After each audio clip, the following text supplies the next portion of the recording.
मैं doctor DS. Srivastava, वरिष्ठ वैज्ञानिक एवं अध्यक्ष, कृषि विज्ञान केंद्र सेकंड, कटिया सीतापुर, उत्तर प्रदेश।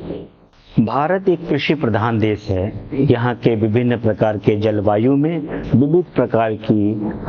वनस्पति पौधे प्रजातियां पाई जाती हैं। अगर हम रोजगार के दृष्टिकोण से देखें तो जिस देश में जितनी विविधताएं होती हैं उतने ही ज़्यादा रोजगार की संभावनाएं होती हैं। खासतौर से बात करें कि जो हम परंपरागत बीज हैं, ये हमारे लिए बहुत सारी समृद्धि के एक केंद्र हैं, क्योंकि इसमें इतने ढेर सारे पोषक तत्व विराजमान हैं जिसका कि हम प्रयोग करके, जिसको पहचान करके, उसका प्रयोग करके, उसके उत्पाद बना करके बहुत सारे व्यवसाय कर सकते हैं। ऐसे में जहां एक और जो हाइब्रिड प्रजातियां हैं गुणवत्ता युक्त उत्पादन देने के लिए तैयार की जा रही हैं, वही पुरानी प्रजातियां जिनकी उत्पादकता कम थी लेकिन उनमें विविध प्रकार के गुणों के हान होने के कारण भले ही उत्पादन कम हुआ करता था, लेकिन उसमें बहुत सारे कह दीजिए कि प्रोटीन है, कार्बोहाइड्रेट है, विटामिन है, फाइबर है, अन्य जितने भी, जैसे कुछ मोटे अनाजों की बात करें तो ग्लूटीमिक जो लो ग्लाइसेमिक इंडेक्स होता है, ग्लूटीन फ्री अनाज जिसको बोलते हैं, जो कि धीरे धीरे क्या है एनर्जी रिलीज कर देते हैं। आज जो समस्याएं आ रही हैं, जो जितने भी हमारे डायबिटिक पेशेंट हो रहे हैं, उनको स्पेशली सजेस्ट किया जाता है कि जो लो ग्लाइसेमिक इंडेक्स है या ग्लूटीन फ्री अनाज है उसका सेवन करना चाहिए। तो जो कहने का हमारा आशय ये है कि जो पुराने हमारे पुरातन बीज हैं वो हमारे सेहत के, स्वास्थ्य के दृष्टिकोण से बहुत ही सर्वोत्तम माने जाते थे। आज भी ऐसी वनस्पतियां, ऐसी पौध प्रजातियां उपलब्ध हैं जिसका कि किसान भाई सदुपयोग करके बहुत सारे उद्यम खड़ा कर सकते हैं। हर एक जिले में हर एक जिले की खास विशेषता होती है, क्योंकि उनका भौगोलिक क्षेत्र अलग अलग होता है। बात करें अगर हम बिहार की, बात करें हम मध्य प्रदेश की, बात करें हम छत्तीसगढ़ की, बात करें हम महाराष्ट्र की, बात करें हम उत्तर प्रदेश की, यहाँ के हर एक जिलों में अलग अलग तरीके की प्रजातियां, पौध प्रजातियां और जो वनस्पतियां हैं उनमें बहुत सारे गुण विद्यमान हैं। जरूरत है उनको पहचानने की, समझने की और पुरातन ज्ञान से उसको जोड़ करके आधुनिक विज्ञान से उसको लिंक करने की आवश्यकता है। यदि हम इन प्रजातियों पे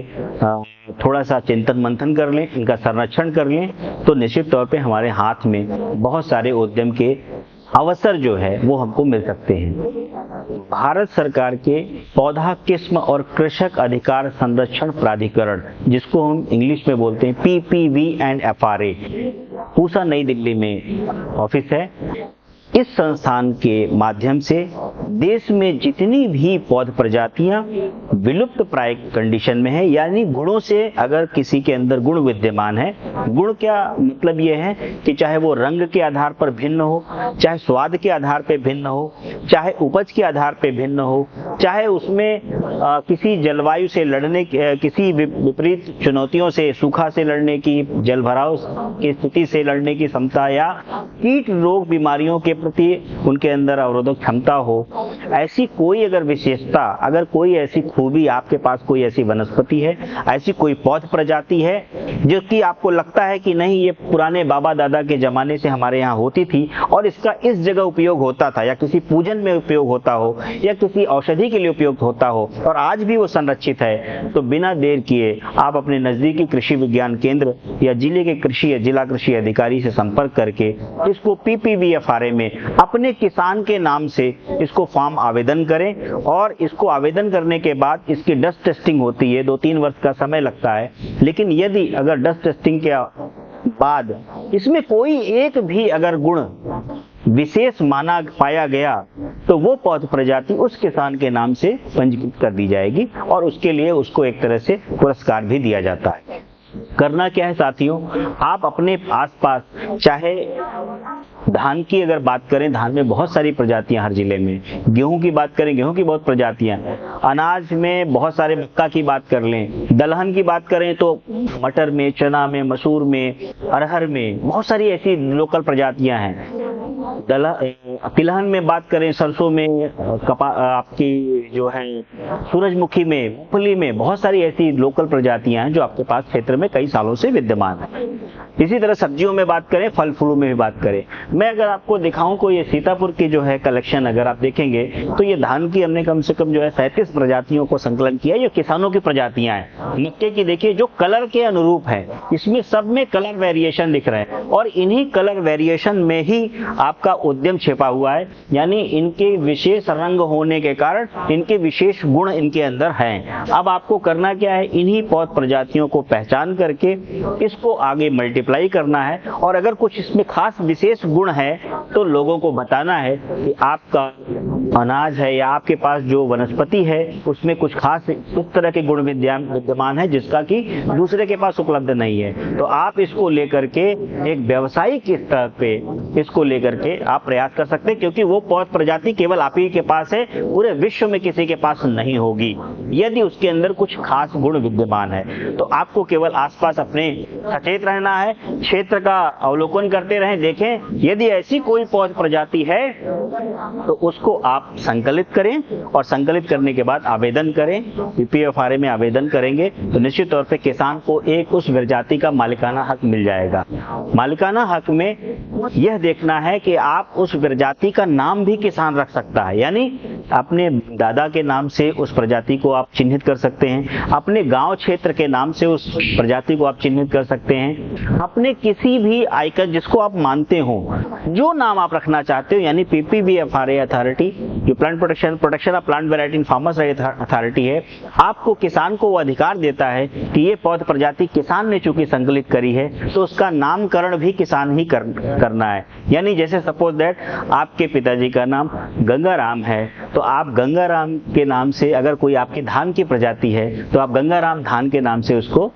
आवेदन कर सकते हैं और यदि उसमें कुछ गुण है खास तो उसका मालिकाना हक आपको जाएगा। यानी अब वो प्रजाति आपकी गंगाराम धान के नाम से जानी जाएगी। इसी तरीके से अनाज में, दलहन में, तिलहन में, सब्जी में, फल फूल में कोई ऐसी अगर खास आपके पास है तो ये आप सबके लिए, युवाओं के लिए, महिलाओं के लिए, किसानों के लिए, सबके लिए एक अच्छा मौका है कि थोड़े से प्रयास से, किसी लागत की आवश्यकता नहीं है, थोड़ा सा प्रयास अपने आसपास करें, अपनी वनस्पतियों को पहचाने और अगर कुछ नई मिलती है, कोई खास विशेषता, अगर कोई खास जानकारी उसके अंदर है, चाहे वो काली, जैसे हल्दी की बात करते हैं, आपकी सफेद हल्दी भी है, काली भी है और पीली भी आपकी आती है, तो बहुत विविध रंग के आपको मिलेंगे जब आप जाने जाएंगे। आपको ये देखना है कि मेरे पास क्या नया है जो और लोगों के पास नहीं है, और अगर आपको कुछ नया ऐसा मिलता है तो आप उसको आवेदन जरूर कराएं और उसको टेस्टिंग के लिए भेजें। मैं आपको कह सकता हूं कि यह एक समाज के लिए भी, आपने वैश्विक कल्याण के लिए भी और स्वतः किसान के लिए भी एक बहुत बड़ा कदम होगा। अगर आप इसमें सहयोग करते हैं तो नाम के साथ साथ ख्याति भी मिलेगी और आपको इससे आय भी, पूंजी भी आपको इतनी मिलेगी कि आप इसकी कल्पना नहीं कर सकते। क्योंकि उस प्रजाति से यदि कोई उत्पाद आपने बनाना शुरू कर दिया तो शायद वो उत्पाद आप ही के पास होगा, उसकी आपके पास राइट अधिकार होंगे जिसका भी उपयोग करके आप बहुत से ज्यादा धन अर्जन कर सकते हैं। तो मैं केवल अंत में यही कहूंगा कि अपने आसपास की वनस्पतियों के पौध प्रजातियों को पहचानें और उसी, यदि उसमें कुछ खास गुण है तो अपने नजदीकी कृषि विज्ञान केंद्र या जिले के कृषि अधिकारियों से संपर्क करें और पीपीएफआरए में आवेदन अवश्य करें। आपके लिए एक सुनहरा भविष्य दिख रहा है कि मुझे लगता है कि यदि आपने कुछ इस तरह का काम किया तो यह देश, समाज के लिए और आपके लिए व्यक्तिगत के लिए एक बहुत बड़ा कदम होगा। बहुत बहुत धन्यवाद।